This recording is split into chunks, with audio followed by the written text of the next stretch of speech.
ברבטוב, פבליוצ'נקו, ריקרדו קוארזמה, דוקטור סולימן אל-פחים.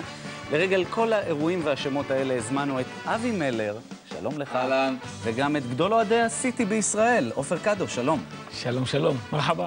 מרחבה, כן. אתה כבר מתרגל לבעל הבית החדש. כיבדנו אותו היום, אפילו צמתי. רמדאן התחיל.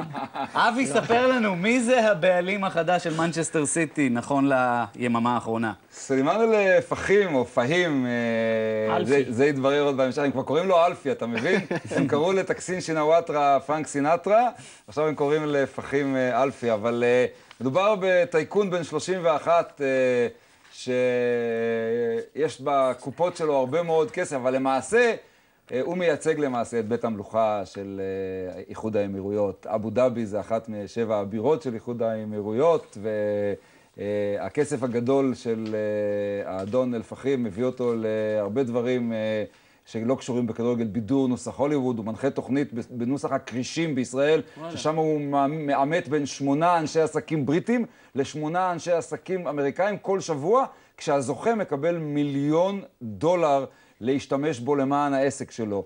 והאל-פחים הזה הוא בעל שאיפות, אבל בעיקר הוא בעל רצון להשתעשע. והיתרון העצום של בית המלוכה של אבו דאבי, בעסקה הזאת שרכשה את מנצ'סטר סיטי תמורת כנראה 200 מיליון לירות סטרלינג, הוא יתרון שהם לא באים לעשות רווח. הם באים קודם כל, כמו רומן אברמוביץ', להשתעשע. הם באים ליצור לעצמם מנגנון של מדרגה לקראת תהילה, אולי אפילו לקראת קריאת תיגר על אירוח מונדיאל 2018 באיחוד האמירויות. זו השאיפה האמיתית שלהם. לא שסיטי היא חלק מהתוכנית הגדולה, אבל היא יכולה להיות ציון דרך. וזה לא יזיק לחלוטין אם מנצ'סטר סיטי תחת בית המלוכה של האמירויות ושל בעיקר סולימן אל-פחים, שהיא האיש הכי חשוב בינתיים, הוא הפרונטמן של הסיפור הזה. זה לא יזיק אם הוא יצליח להתחיל לקרוא תיגר על 4 הגדולות בכדורגל האנגלי. אגב, זה גם לא יזיק לנו אם יהיה פתאום שינוי מרענן. זה בטוח. ועופר, איך אתה עם השינוי הזה? תשמע, לא מזמן היה לכם גם בעל הבית מוזר, עשיר מאוד, שינוואטרה, אבל עדיין, בימים האחרונים יצר הרבה מאוד ברדק, עזב, איך מבטיחים לכם האוהדים שאותו אבו דאבי חדש הוא לא שינוואטרה עם כפיה וגלביה? קודם כל, יאמר לזכותו של שינוואטרה, וכמו שאנחנו קוראים לו באמת פרנקי סינטרה שלנו, שהוא שם אותנו על המפה. הוא שם אותנו על המפה בשנה שעברה, ואתמול הוא ידע לפנות וללכת הביתה. אבל תשמע, מה שקרה אתמול, והעולם רעד, הייתה פצצה, ואני חייב להגיד שלפחות משהו אחד לא השתנה בהיסטוריה של מנצ'סטר סיטי. זה הקיצוניות. בעצם איזה קיצוניות? קוטביות. כשהתרסקנו, לפני 9 שנים, אז ירדנו עד לליגה השלישית ולבוץ במקלסטיל והייתי שמה. והיום, כשהתעשרנו, אז אנחנו הכי עשירים בעולם. וזה מנצ'סטר סיטי. אז כל הלילה חגגתי, ועד 2 שנסגר העברות... זהו, איזה מתנה הוא הביא לכם, והחותמת הפצצה הגדולה שרוביניו העדיף את סיטי על צ'לסי. זו הייתה הפצצה. וזו באמת החתמה. זו הייתה הוכחה שאלפי, אל-פאמי, הוא רציני. זה זו היה... החתמה שאולי שמה את צ'לסי בליגה אחת של 4 הגדולות. מנצ'סטר סיטי כמובן. מנצ'סטר סיטי, איך אמרת קראתי להם? צ'לסי. אני נורא מתנצל, אבל אני שם את מנצ'סטר סיטי בליגה של 4 הגדולות באנגליה. זו הייתה הצהרת כוונות בעיקר, כי באמת, מה שסולימן אל-פחים עשה, זה לקחת את רוביניו מתחת לאף של אברמוביץ'. אל תשכחו שרוביניו כינס מסיבת עיתונאים ביום ראשון במדריד, שבה הוא הצהיר שהוא רוצה ללכת לצ'לסי, וריאל מדריד הצהירה רמון קדרו שהוא נשאר אצלנו. חשבנו אז שמדובר בעיקרון, במשהו מקצועי. הסתבר שמדובר כרגיל בכסף. ומנצ'סטר סיטי... צ'לסי כבר מכר חולצות של רוביניו באתר. מנצ'סטר סיטי הייתה מוכנה להכניס את היד לכיס, כלומר, האדון אבו דאבי, כן, היה מוכן להכניס את היד לכיס, וההבדל במחיר הוא לא כזה גדול. צ'לסי הציע 25-28 מיליון, הוא נרכש ב-33 מיליון לירות סטרלינג. זה המחיר הכי גדול אי פעם ששולם עבור כדורגלן בבריטניה, אבל עדיין זה הבדל של 5 מיליון, זה לא צריך להציק לאברמוביץ', אבל במקרה הזה, רומן אברמוביץ' לא העריך שמישהו יכול להיכנס לתמונה עם כיס יותר עמוק ממנו. ועכשיו השאלה, לא כמה הכיס הזה עמוק, אלא מה זה ייצור בביצה מסביב. האם ההצהרה הייתה שסולימן אל-פחים רוצה את מנצ'סטר סיטי בליגת האלופות בעונה הבאה. כלומר, הוא מציב מטרה, מקום רביעי. צריך לזכור, חבר'ה, אין לו קופת שרצים מאחוריו. טקסין שינוואטרה, עם כל הכבוד למה שהוא השיג. עוד לא. אתה יודע, בסדר, יפשפשו, אבל יגלו. בינתיים, תראה, הוא לא מוסיף... אבי, כדורגל נטו, רוביניו.